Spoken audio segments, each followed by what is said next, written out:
Psychology of Criminal Conduct, Chapter 12, Creating and Maintaining the R&R Adherence, a real-world challenge. This chapter describes fundamental interpersonal influence processes and the challenges of applying evidence-informed R&R into real-world settings. Notice that the term evidence-informed is used rather than evidence-based. Until a newly developed treatment program is formally evaluated and shown to reduce recidivism, the program can only say that it was informed by the existing research. This chapter deals with the classic issue of bridging the gap between research and practice. What is meant by real world? In Lipsy's review of 400 juvenile treatment studies, a real-world program was one that was initiated and supervised by personnel other than the researcher and implemented in ordinary youth service or juvenile justice settings.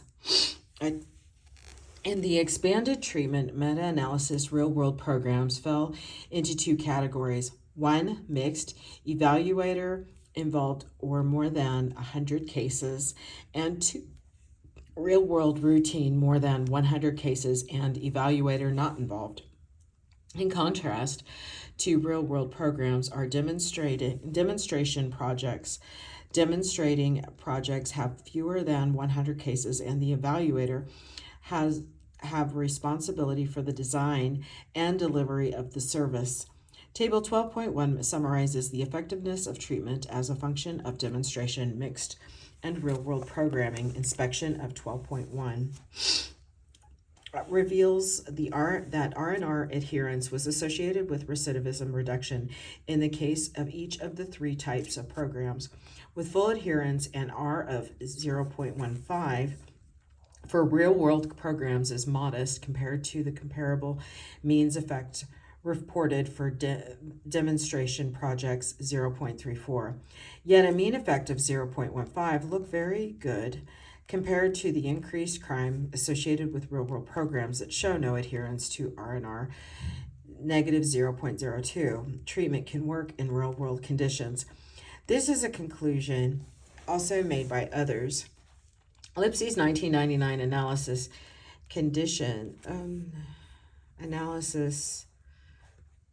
oh my goodness gracious, of 196 practice rehabilitative programs led him to write that rehabilitative programs of a practical real-world sort can be effective.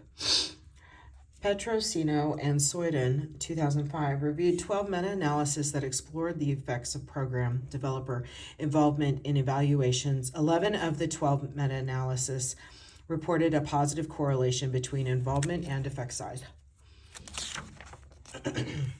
Additionally, they conducted their own quantitative review of 300 randomized experimental evaluations, averaged across 24 tests in which the evaluator was the program developer or creator. The rate of successful correctional outcomes was 61.8% in the experimental group compared to a success rate of 38.3% for the control group. This translates to an R of 0.25. In the general psychotherapy literature, it is well established that when the author of a study is both the developer and the evaluator of the treatment, more positive results are found. Dragoti, Diamolitis, I'm not even going to attempt. The larger effect size in treatment studies when the evaluator is involved is generally referred to as the allegiance effect. Some have interpreted the finding that effect size are larger when a researcher is involved as evidence of an artificial inflation of the effectiveness of treatment.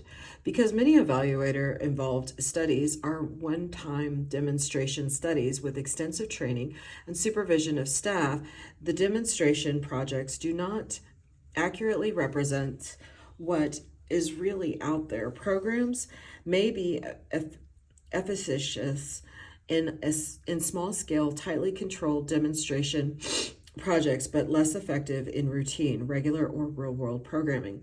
As the reader has probably surmised, the issues are with quality control and the integrity of services. Although the illustration provided concerns treatment, it is also relevant to risk need assessment.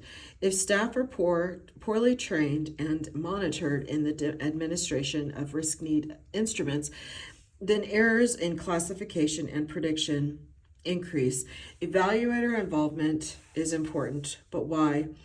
There are two obvious interpretations. The cynical interpretation is that involved researchers make decisions or take actions that improperly and sometimes unknowingly bias the findings in the direction favorable to the effectiveness of the program under investigation. The interpretation is often used to portray expert witnesses in court cases who are given full financial incentives for adopting a certain position. The second, highly fidelity interpretation, is that involved researchers take steps to enhance the integrity to serve delivery in legitimate ways. The third and the fourth interpretation. Third, it is quite possible that evaluators who are involved with the programs they are evaluating are simply more knowledgeable of what works. In the very direct words of Petrosino and Soyden, involved researchers may be designing and testing smarter interventions. They may know the client's correctional workers and effective correctional programming much more so than external evaluators. A fourth interpretation is that the positive effects of involved researchers reflect some combination of bias, high fidelity, and smart interpretations. The remainder of this chapter reviews the implementation science on the two major R&R applications, assessment and rehabilitation. Implementation science refers to the systematic study of how new practices can be transformed into everyday practice, Sturman and Beatus. Taking an innovation into the real world must be done with fidelity, and this requires proper staff training, supervision, and monitoring. The discussion on assessment is relatively brief because the solution to good assessment is straightforward: staff training and monitoring. The discussion on treatment is more complex and requires a more careful review.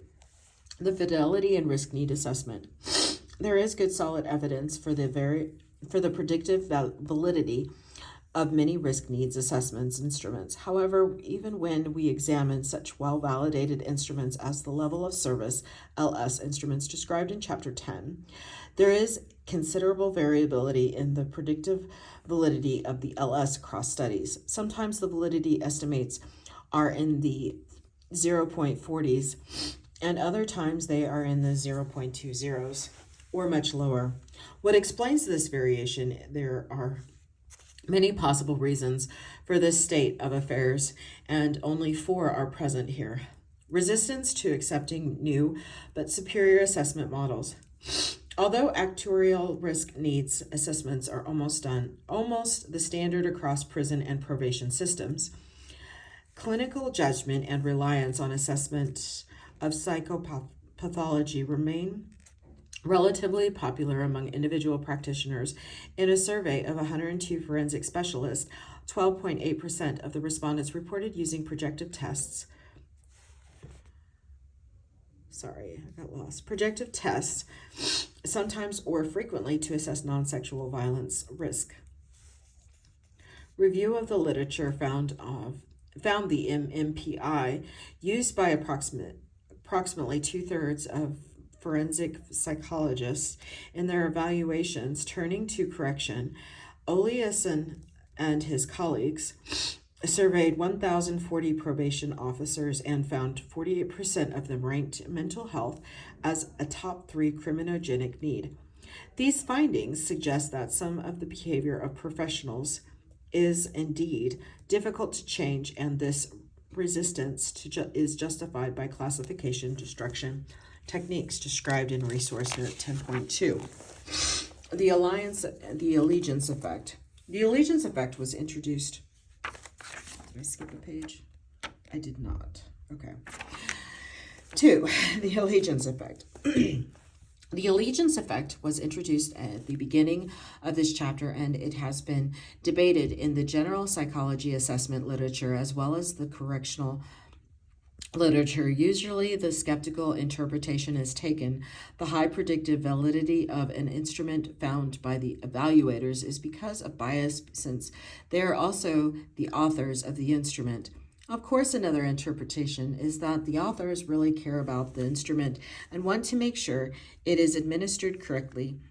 And because they know the instrument better than anyone else, they are smarter about implementation. Andrews and his colleagues examined the reasons why predictive validity of the LS varied so widely. The major sources of variability examined were country, gender, length of follow-up, and author allegiance. They found that after introducing controls for country, that the predictive validity of the LS improved with length of follow-up and author allegiance. Further examination of the data led Andrews et al.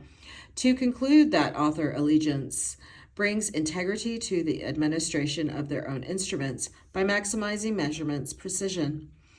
At a very minimum, authors of risk needs instruments should be fully transparent and disclose their potential conflicts of interest.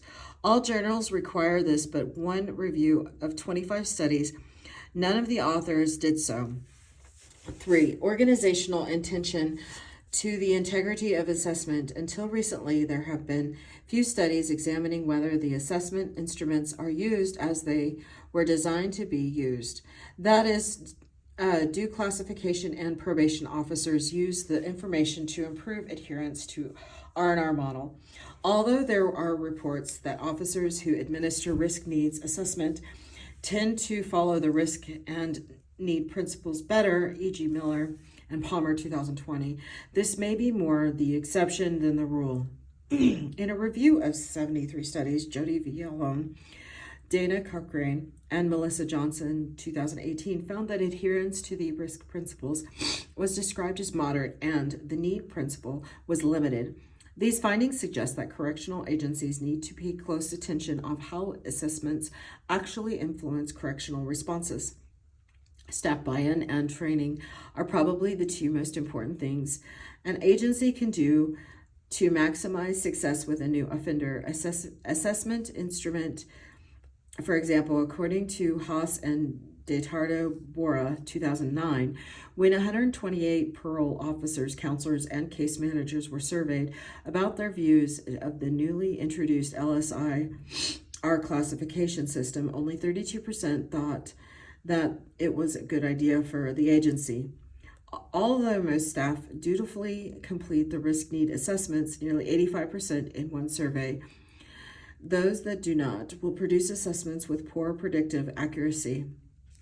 Failure to devote sufficient resources to training can result in a number of problems. Staff are often reluctant to change what they have done for years and adopt a new assessment procedure. Second, even after careful training, steps must be taken to ensure that levels of competency are maintained. For example, soon after the introduction of the LSIR in the state of Colorado, a review of the LSIR records found that 13% of 36 files had errors.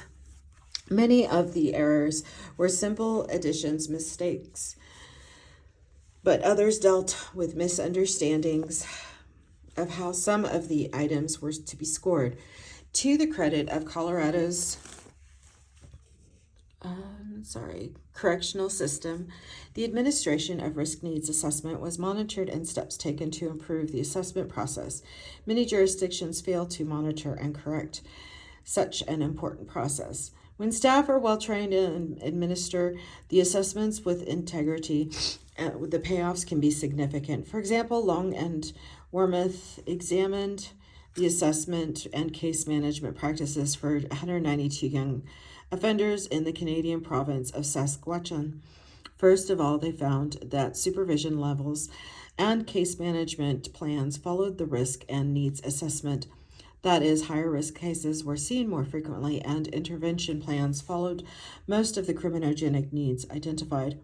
More importantly, intervention targeting needs was significantly related to reduced recidivism, R equals 0.21. Because of the importance of training and supervision, many developers of the risk needs tools have developed networks of test experts to ensure that the training of users is conducted to maximize fidelity to the assessment instrument. 4. Methodological biases.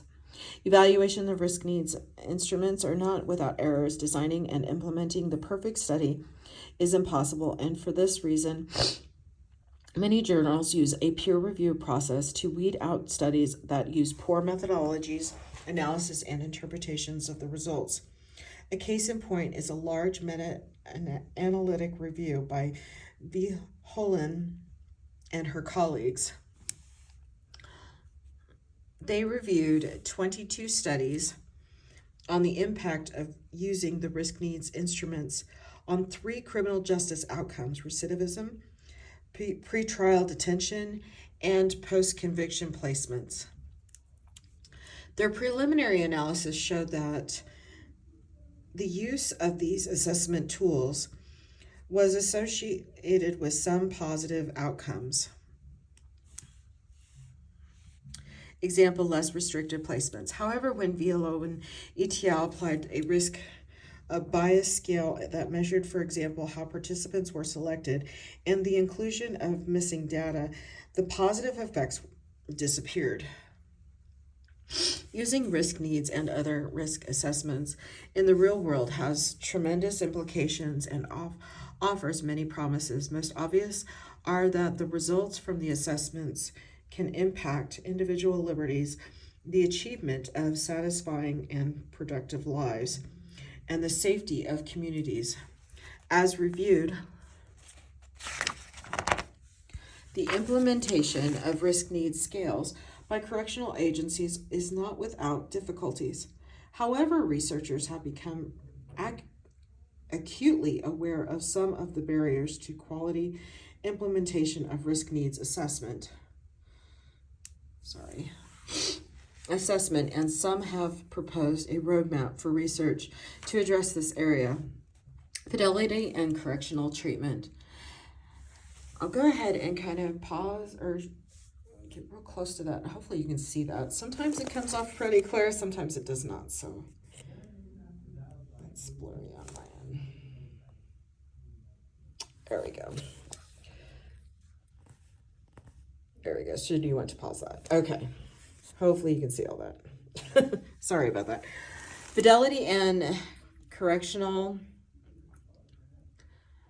treatment. There are a number of examples of STAR programs that have turned out to be failures. STAR programs are treatment interventions that have a strong record of success, supported by meta-analytic reviews. It is instructive to examine some of these failures to understand what went wrong.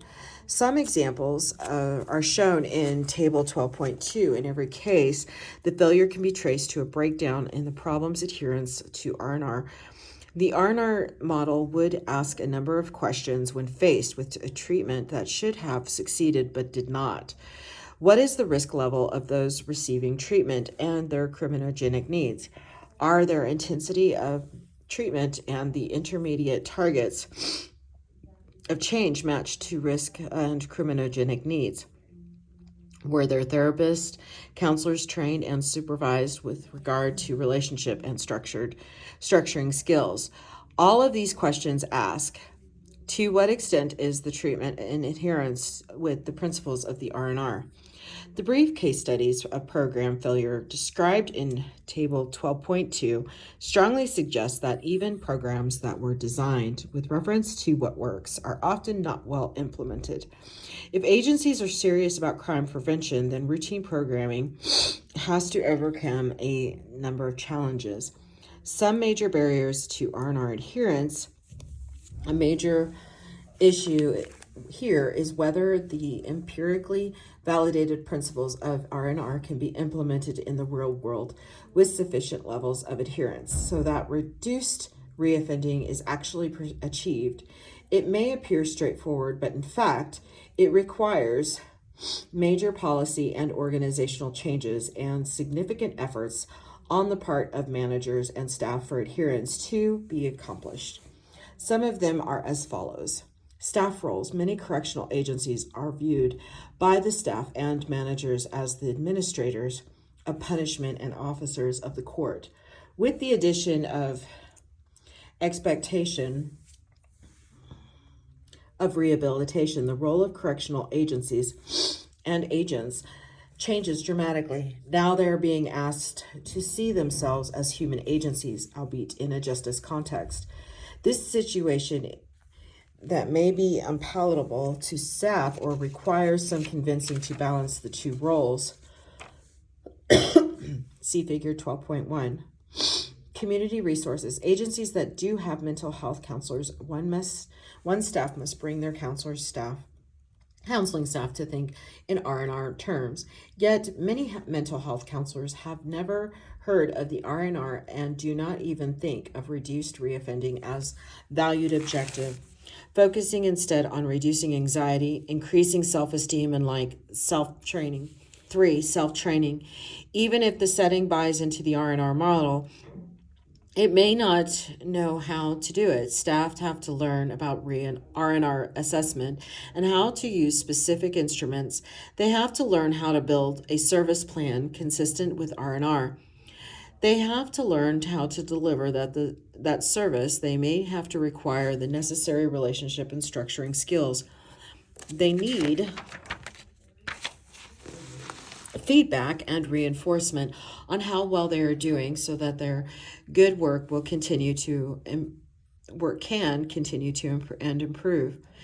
4, interagency cooperation. Even if the agency and agents have it all worked out, the broader system may begin to interfere. A local judge may begin to sentence low-risk cases to the program or send cases without substance use problem to a substance misuse treatment, or to send psychopaths to a program built for moderate risk cases. As consequence, inappropriate cases are placed in a program because the available seats need to be filled. 5, management. Staff considerations are very important if R&R programs are going to succeed. If relationship and structuring skills to be discussed shortly are crucial to quality programming, there are 3 key management functions. First, select staff on the basis of their possession of the relationship and structuring skills. Second, provide pre-service and in-service training in those skills. Thirdly, provide high-quality clinical supervision to the workers. Staff need to know how they are doing and receive reinforcement when they are doing well, and immediate assistance when they are not performing at the highest levels. It is also important for management to foster a positive and supportive organizational environment. Failure to do so will detrimentally affect staff attitudes toward evidence-based practice. 6, the difficult client. A major issue is providing services to higher-risk cases. Higher-risk cases are less likely to voluntarily enter programs and more likely to drop out. Indeed, dropping out of the treatment is a serious matter. In a recent meta-analysis of programs for substance use disorder, it was estimated that approximately 30% of the clients will not complete the treatment. In part, this is a specific responsivity factor. Careful attention to several elements is called for, including all of the following: remove barriers to participation, build on strengths, and be responsive to motivational issues. Respect the personal autonomy and being collaborative in program planning. And very important, just as clinicians and correctional workers need to know how they are doing, as in number 5 above. High-risk clients may profit from information on the meaning of their risk, need, and strength scores, and the consequences of program completion relative to the consequences of dropping out. For example, Hilbrun found that providing clients with feedback on their LSCMI results increased their motivation to change. Clinical supervision. Some supervisors of direct service staff may not possess a deep understanding of the program for which they are responsible. and they may not possess or even be aware of the relationship and structuring skills that are basic to the high quality selection, training, and clinical supervision of staff.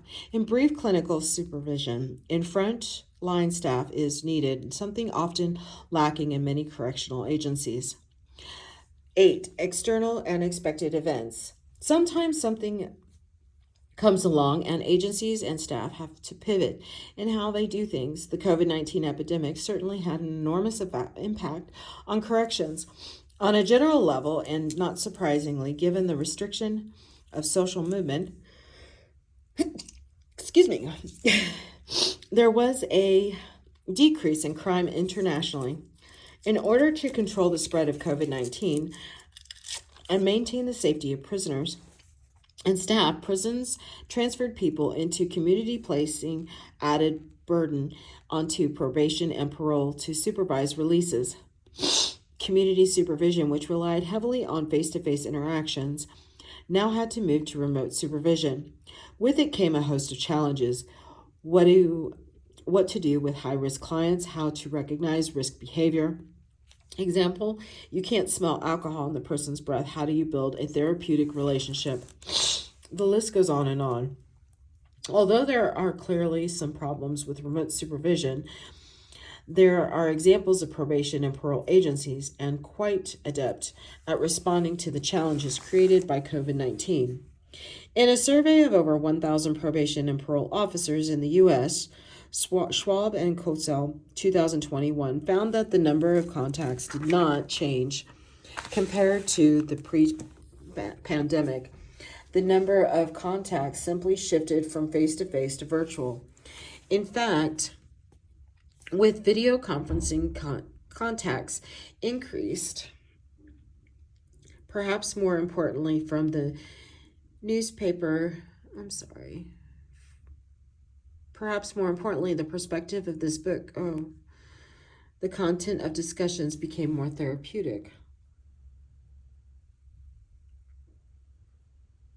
Let's see, I'm sorry. I'm trying to adjust that so you can read that and it's still wanting to come off blurry.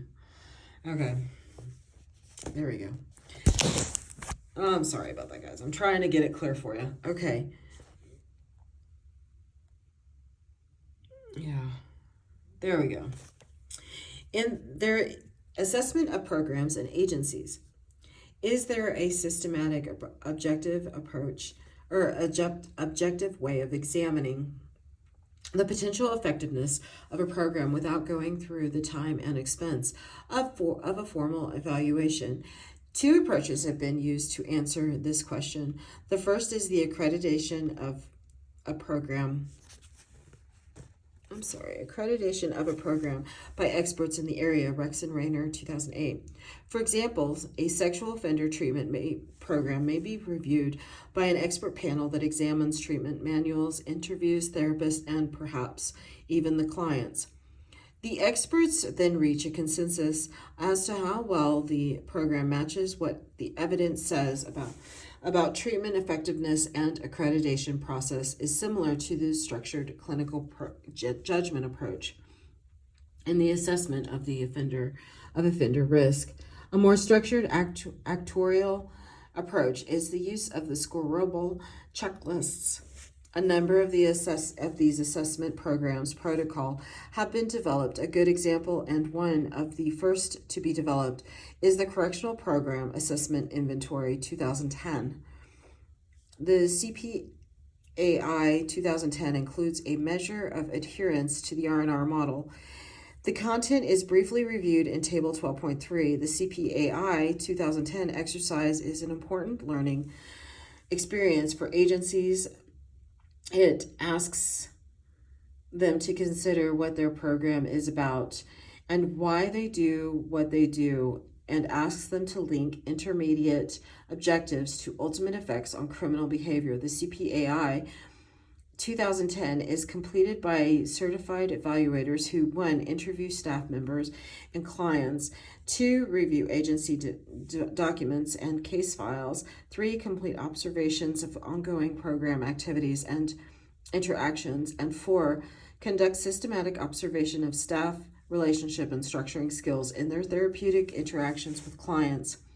The validity of the instrument has been demonstrated by directly visiting and examining programs in the field.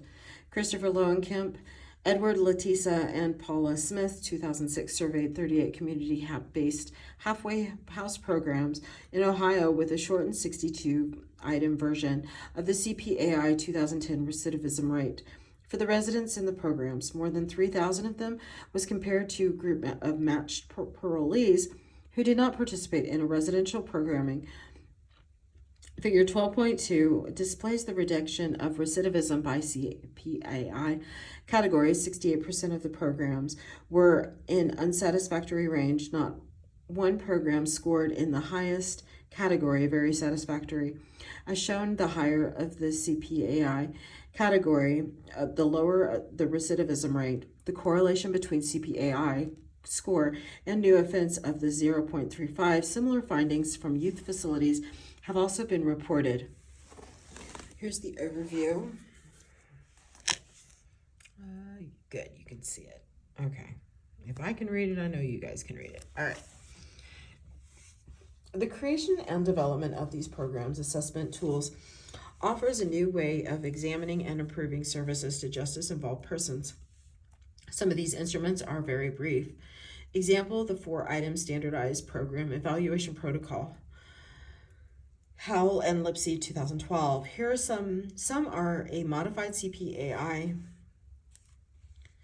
Example, correctional program checklist. Some are specific to the R&R adherence, and others are intended for specific contexts. Whatever the form or purpose, some researchers and program administrators are taking treatment, implementation, fidelity issues seriously. Although these findings give a sense of optimism in program development, a recent review by Faringer and her colleagues is sobering. They reviewed the results from administering the correctional program checklist, CPC, to 563 programs over a 14-year period. They found that R&R adherence, as measured by the CPC, improved from 2007 to 2012, and after that deteriorated to 2018, the last year measured similarly. Jill Violona, 2019, found that after 8 years of an agency adopting R&R practices and training staff, the probation officers failed, by and large, to properly formulate case plans based on the risk needs assessment and refer clients to programming based on their needs. The problem of adopting evidence-based practice is not unique to the criminal justice system. Finally, the challenges of implementing R&R into routine practice is reflected in meta-analysis of 29 prison-based treatments programs that were evaluated experimentally. What is noteworthy is that the authors selected studies post-1990 when the R&R principles were first published. They could not identify one study that followed the R&R. In medicine, it has been estimated that it takes 17 years for new evidence-based practice to be widely adopted by doctors. Sustainability of new initiative is a challenge for many professions. The components of effective correctional supervisions and treatment. We are assuming that a correctional agency and its management and staff value the objective of reduced recidivism in order to achieve this objective. The task of staff and managers is to increase pro-social expression and decrease pro-criminal expressions of their clients' expressions, means, attitudes, thoughts, and behaviors. The first step in altering the balance of pro-social and pro-criminal expressions is to ensure that managers and staff are able to recognize the distinguish between the two. In correctional agencies, there are individual differences in the level of socialization among staff, and staff are sometimes inattentive to their own expressions of pro-criminal attitudes. For example, some staff may develop a cynicism regarding the pro-criminal justice system that is readily reinforced by clients. Some staff may adopt talk to show their clients how down-to-earth they can be and to gain their acceptance. Pro-criminal expressions include pro-criminal attitudes and thoughts. Recall Chapter 6. These include 1. Negative attitudes toward the law and police. 2. Tolerance for rule violations in general and violations of the law, in particular, identification with criminal others. And 4. Endorsement of exonerating mechanisms. Pro-social expressions include 1. Emphasis on the negative consequences of law violations for the client, the victim, and the community at large. 2. Rejection of or placing more realistic limits on rationalizations or justifications for law violations. And 3. Expressions of the risk involved in associating with crimes other than criminal others or in accepting their belief systems. Some specific criminal acts, such as sexual offenses, violent offenses, and intimate partner violence, have their own supporting cognitions and vocabulary to which workers must be sensitive. Pro-criminal expressions includes association with criminal others. Pro-social expressions is reduced association with criminal others and increased association with pro-social others. Pro-criminal expressions including continuing to seek out risky situations or circumstances, example, the same old bar scene, rather than avoiding them. The following examples of pro-social expressions are based on the links between self-management and problem-solving skills in relation to criminal behavior. 1. Examining one's own conduct, making judgment about how well the behavior corresponds to their pro-social attitudes, and making self-evaluate comments, good, bad, depending upon how well the standards are being met. 2. Thinking of the consequences before acting. And 3. Weighing the merits of alternative ways of behaving in a given situation. Pro-criminal expressions are in this area further include 1. Lack of self-monitoring and self-evaluation. 2. Evaluation against standards that are too severe, too lax, or frankly pro-criminal. 3. An insensitivity to or denial of significant problems and 4. An inability to consider new ways of behaving in problem situations.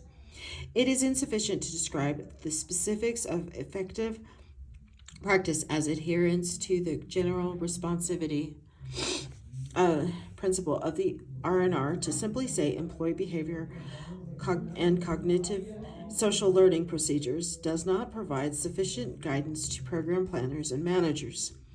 That is why the subset of organizational principles is part of the R&R model. Chapter 9, Principle 14, 2 crucial sets of skills and competencies. The skill sets of relationship and structuring factors are based on the GPCSL theory, but they are very practical. It is possible for correctional workers to recognize when the skills are being employed and when they are not. They are clear enough that with some training, research staff can observe an interaction between correctional worker and a client and score the interactions in terms of adherence with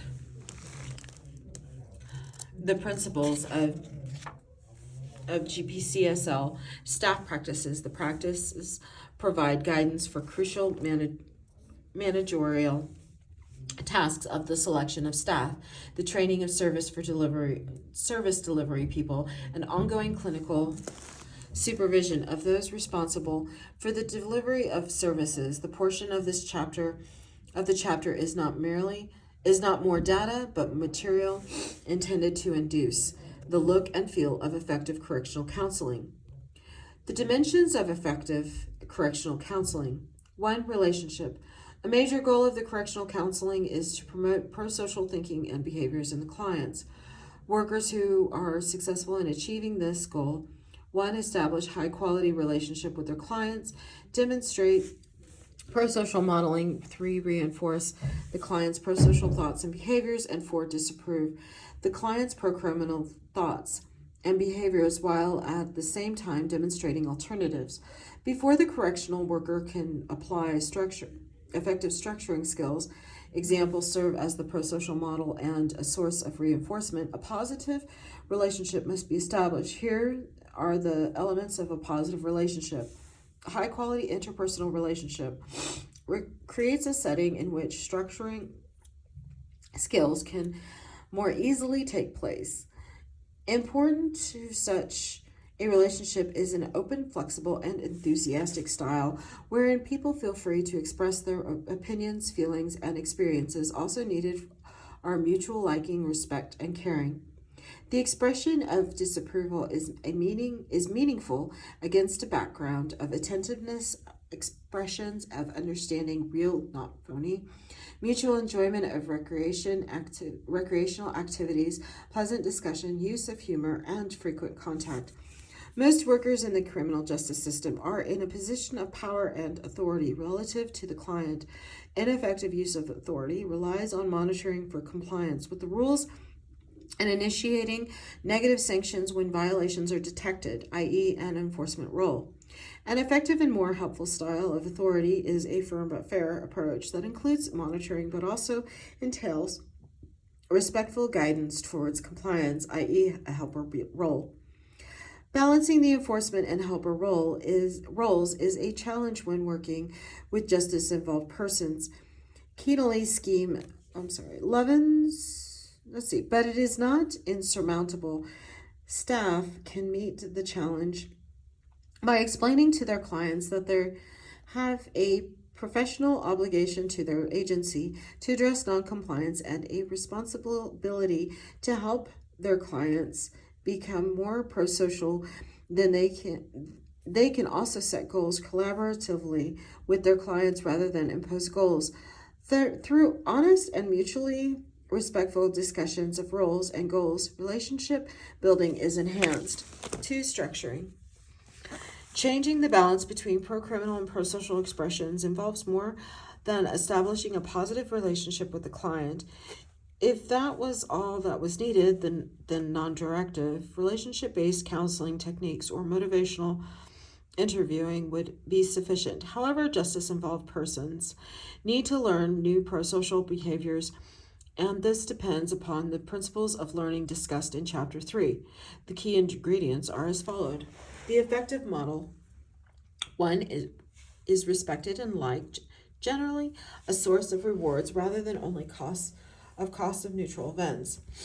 2 demonstrates behavior in concrete and vivid ways. 3 take care to illustrate the behavior in some concrete detail when only a verbal description is being offered.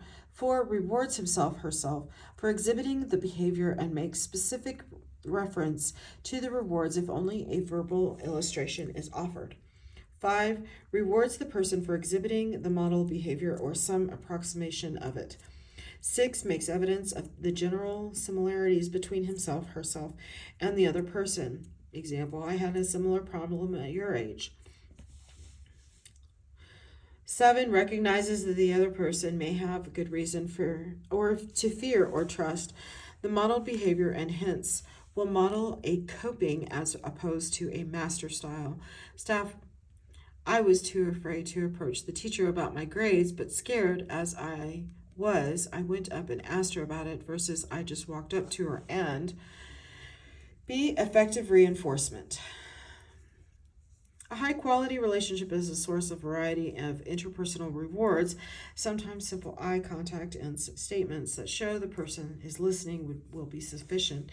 At other times, there must be more empathetic expressions of support and agreement. Sometimes concrete events such as a shared movie or shopping trip will be the rewards. High-level rewards in an interpersonal situation include the following elements. 1, strong, empathetic, and immediate statements of approval, support, and agreement with regard to what the client has said or done. Elaboration of the reasons why agreement and approval are being offered. Exactly what is you agree with or approve of. 3, expression of support should be sufficiently intense to distinguish it from the background levels of support, concern, and interest that are normally offered. With high-level verbal and gestural approval and with elaboration on the reasons for approval, there is an opportunity to demonstrate pro-social expressions while offering feedback. The helper's statement of approval may close with a gentle probe that encourages the client to explore further the issues involved in the prosocial expression.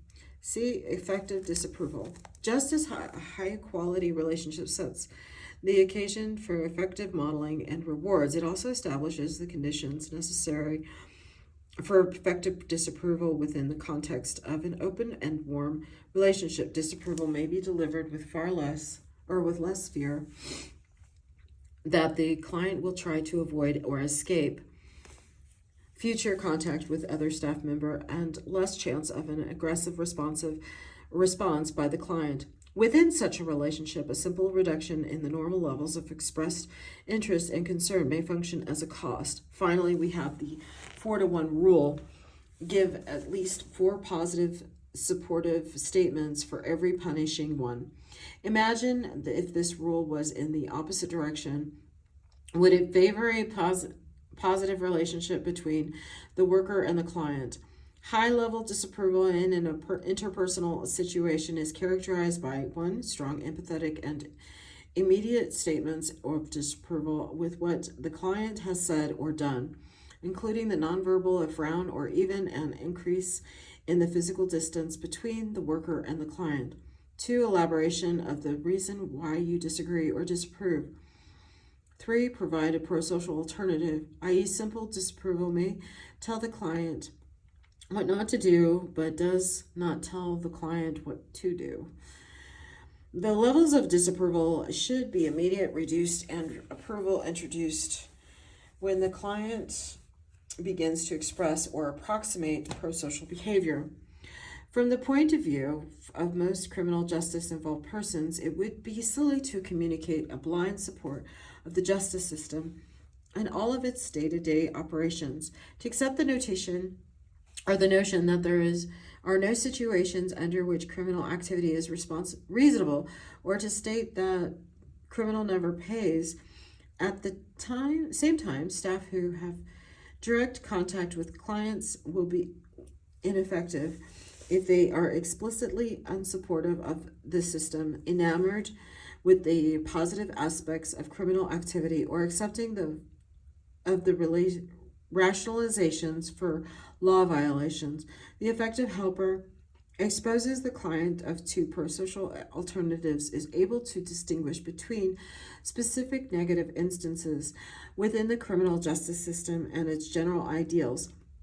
Example, between a particularly obnoxious policeman and the role of the police, and can explore with clients the limits of the common justifications for criminal activity.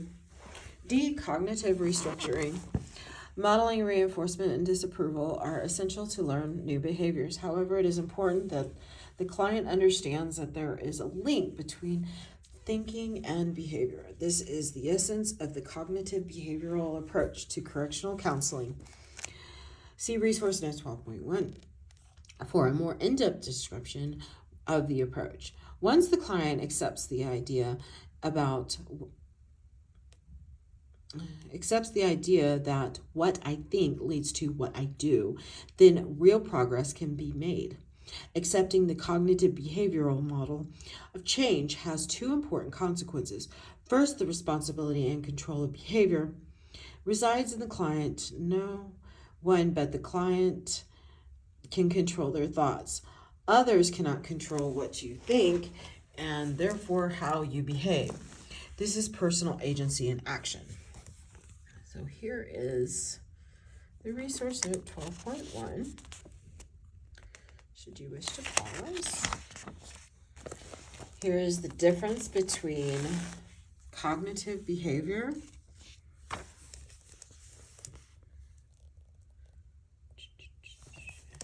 and here are the steps of cognitive behavioral treatment.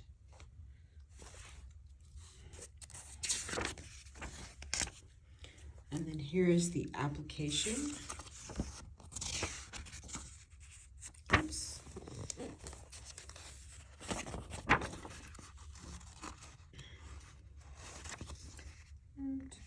Sorry. Second, by recognizing the power of one's thoughts over one's actions, the client can take control of changing these thoughts. Instead of thinking it is okay to steal, the owner is insured. The client may say the owner worked hard to buy this and may not be insured. The reader can see how the two thoughts can lead to very different behaviors. For years, cognitive behavioral psychologists have taught their clients how to replace problematic thoughts with less risky thoughts, a technique called cognitive restructuring. Skill building. E. It is important.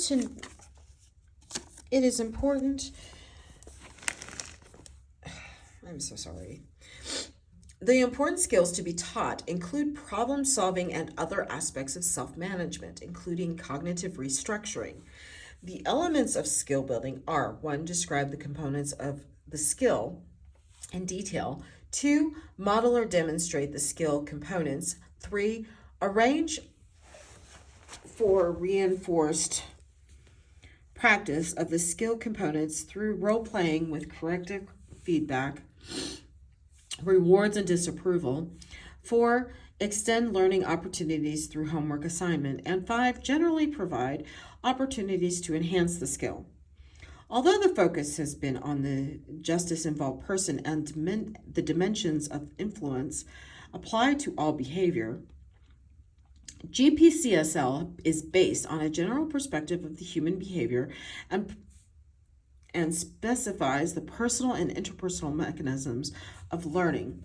Effective therapists who deal with non-criminal behavior use the same intervention techniques as described. Even the layperson can benefit from these techniques when dealing with others within context of family, friends, employment, and school. We now turn to the application of these principles in community correctional settings. Training correctional staff applied to the R&R model.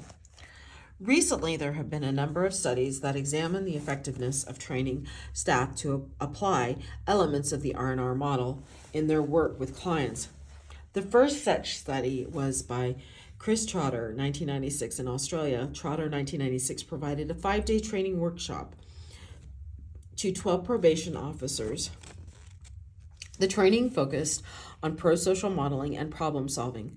The 4-year recidivism rate for the 97 clients of the trained officers was 53.8%, and the rate for 273 clients of the 18 trained officers was 64%. Since Trotter's initial study, there have been additional studies evaluating the results of training in R&R skills. 3 training programs are particularly noteworthy because of the scale of implementation and their use of experimental designs for evaluation. 1, strategic training initiative in community supervision sticks. In a meta-analysis of 15 studies yielding 26 effect size estimates, Bonta and his colleagues found community supervision associated with only 2% reduction in recidivism. Although some are cautiously optimistic that supervision in the community works, others are much more pessimistic. In a recent review of community supervision, the effectiveness of supervision was questioned with a call of extensive downsizing supervision or experimentation with its abolition. However, the problem with the Lepoux et.al.'s review is that authors ignored the question of why supervision is not effective, especially in light of the treatment literature.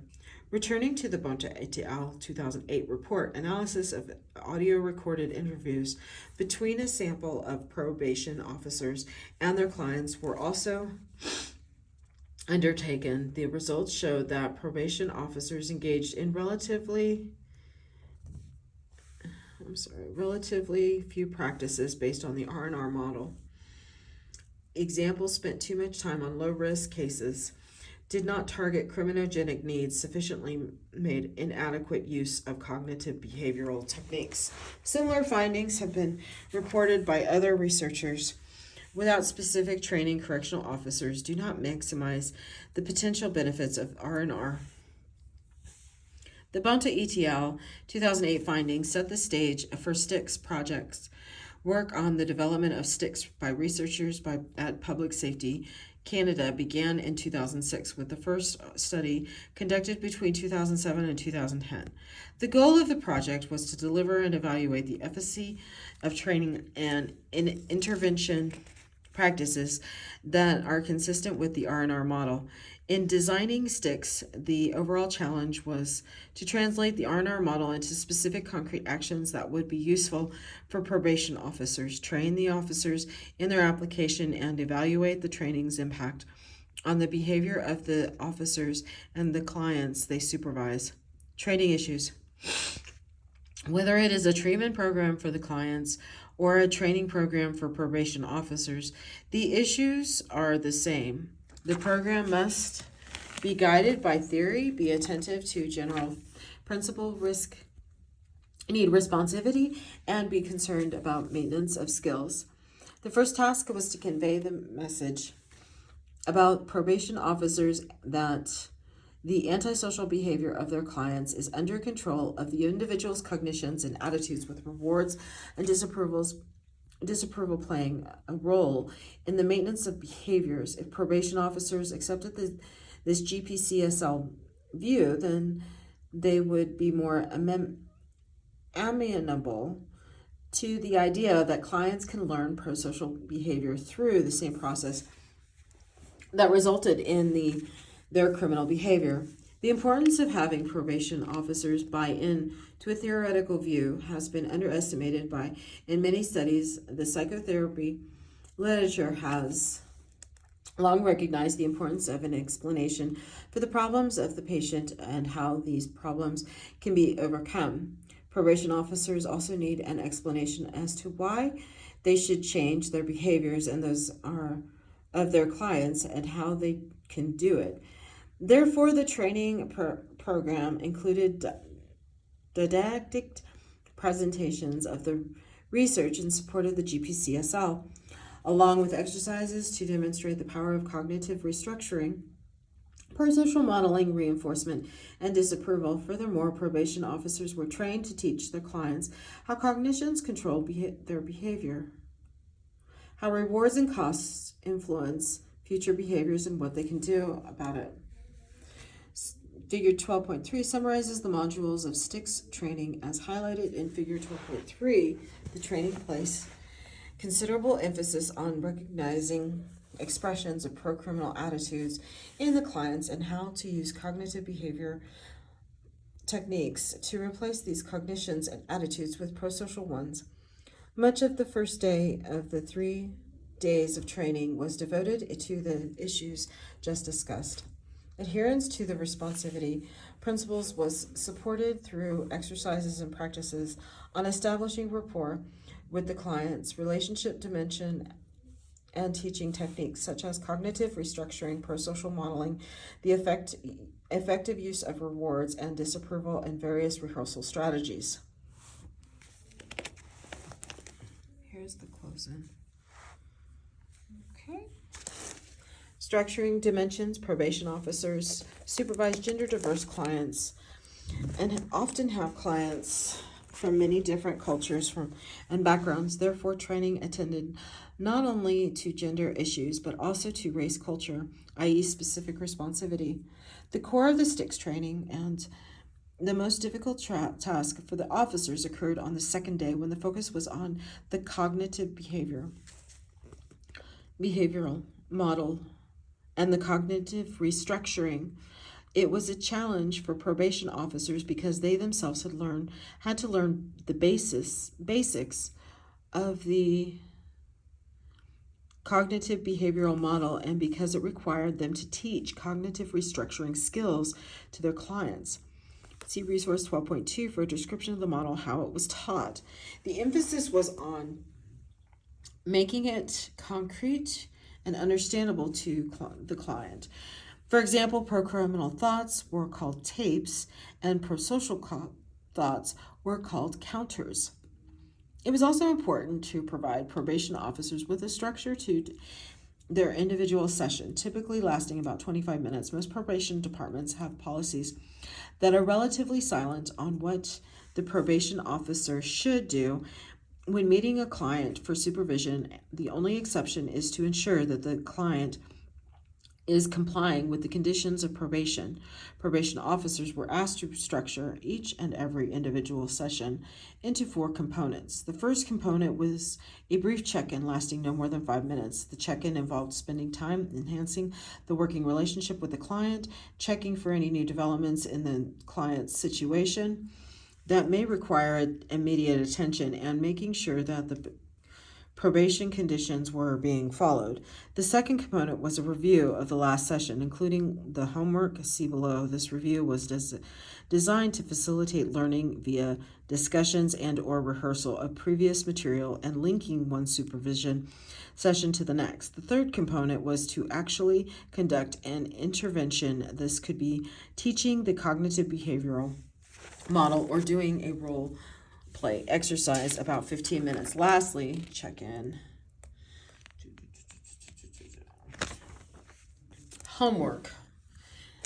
Example, something as simple as trying a behavior and reporting on it at the next supervision session was a sign that reinforced the learning of the new concept skills or prosocial cognitions. In order to maintain and further develop staff skills, clinical supervision was provided to the probation officers after training. Probation officers met once a month in small groups to discuss their use of the STICS concept and skills. The trainers assigned specific exercises to be discussed at the monthly meetings.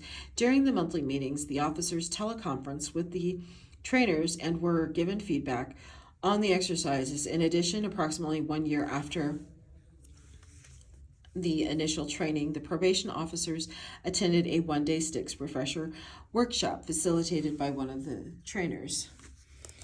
Okay. And here is this.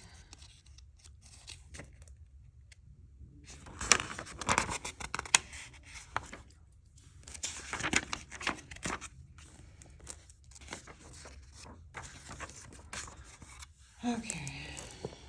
Let me see. I think what I will do is I will finish here and then stop at the evaluations of STICS, and this will be the end of part 1.